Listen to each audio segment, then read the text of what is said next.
I'm Julia Baker. I swapped corporate America for the kitchen, and I never looked back. Now I'm a chef with a chocolate company and dessert cafes and a passion for everything sweet. Stunning cakes, unique cookies, decadent chocolates and desserts, and even dazzling savory dishes. It's all about making life sweet.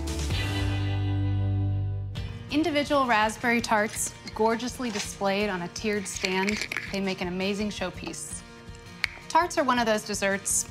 They take a little bit of time, but the steps are really straightforward, and I promise you, they're worth the effort. I'm starting with the pastry cream. It's one of the classic bases of anything you make in pastry. I have 2 cups of whole milk. Now I'm going to scrape the inside of 1 vanilla bean. I learned a great technique in culinary school to do this. You just flatten the bean out. That makes it a little more safe when you split it in half. And using my fingers to hold the bean, I'll take my knife straight down. Just be careful. Voila. So now, inside of the vanilla is there for me to use in my pastry cream. This is where we're gonna get the flavor. So not just the seeds, we're actually gonna put the bean in this milk as well. I wanna get the most vanilla flavor I can out of the whole bean.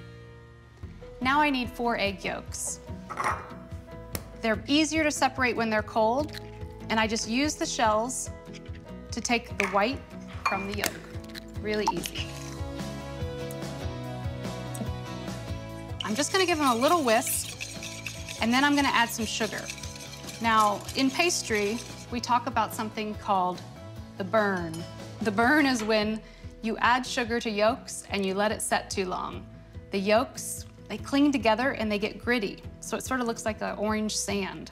We don't want that. So the way you avoid it, just gradually add sugar and keep whisking. Never let the sugar set on the egg. Okay, so this is creamy, it's shiny, and I don't see any big clumps of burnt yolk. This is what I'm looking for. Now to thicken it, I'm gonna add 1 tablespoon of cornstarch and 1 tablespoon of flour and whisk them in. Okay, my milk's come to a boil. Now I wanna mix these 2 things together. Problem is, I told you my eggs, they just came out of the refrigerator, so they're cold. If I were to blend both of these now, what I'd end up with is something that would look like scrambled eggs.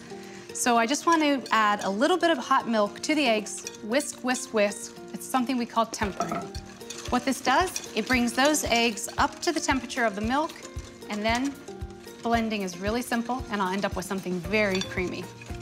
The rest of the milk goes right in the bowl. Okay, so I've got the vanilla pod in my mixture, so I'm just gonna use a strainer to catch anything that I don't want in my gorgeous cream.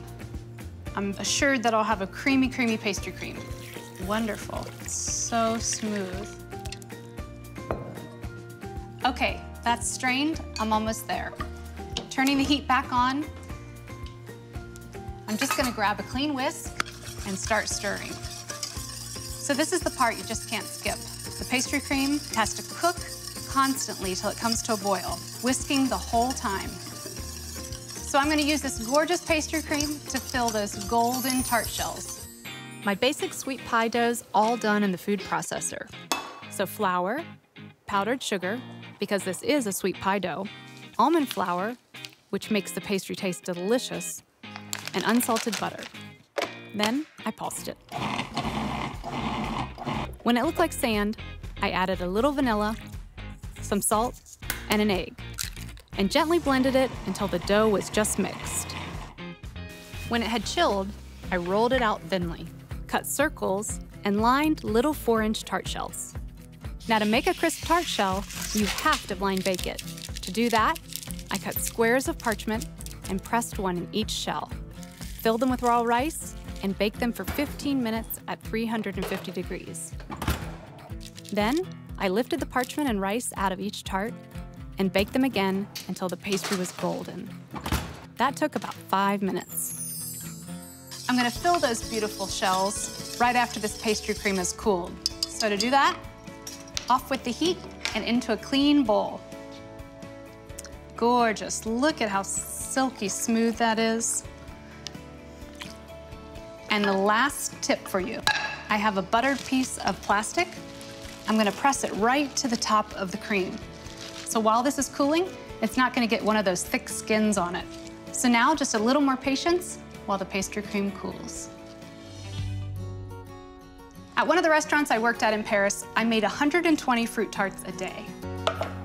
To this day, it's one of my favorite things to make. For some reason, these simple elements are so impressive. I've already made the pastry cream and shells, so now I'm ready to assemble the raspberry tarts. There's no real trick here.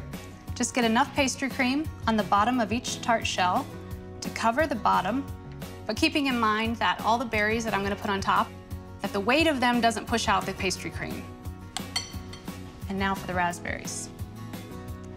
I'm just gonna stand them up on the edge here to start. This is the easiest, gives it a little bit of support, gives me a place to begin the circles. You can use any fruit for these. If you have blueberries and strawberries and blackberries, they're all gorgeous on these tarts. When I start my second circle going inside, I'm gonna start it in between two raspberries so that I can get them more close together. I try to search for tall ones for the center to really give it some height. This is a trick of the trade. The raspberries are doing all the hard work for me. Look how gorgeous they are on this tart, and makes me look like a genius, and I hardly had to do anything. So thank you, raspberries. So in this pot, nothing more complicated than warm jam. And just very gently, I'm just gonna gloss each one of them. I am gonna make them more beautiful with a little bit of shine. Again, there's no rule about how much you have to put on. It adds just a touch of sweetness. You can use any flavor. So even though I'm doing a raspberry tart, if I only had apricot jam in my fridge, that's good. Peach. This is actually strawberry. I like strawberry jam on everything. Okay, that looks great. Here it is, the perfect little mini raspberry tart. So easy, so impressive. Wait till you see them on this stand. Here we go. Voila, the Tower of Tarts. I told you it was gonna be impressive. It's impressive. Perfect.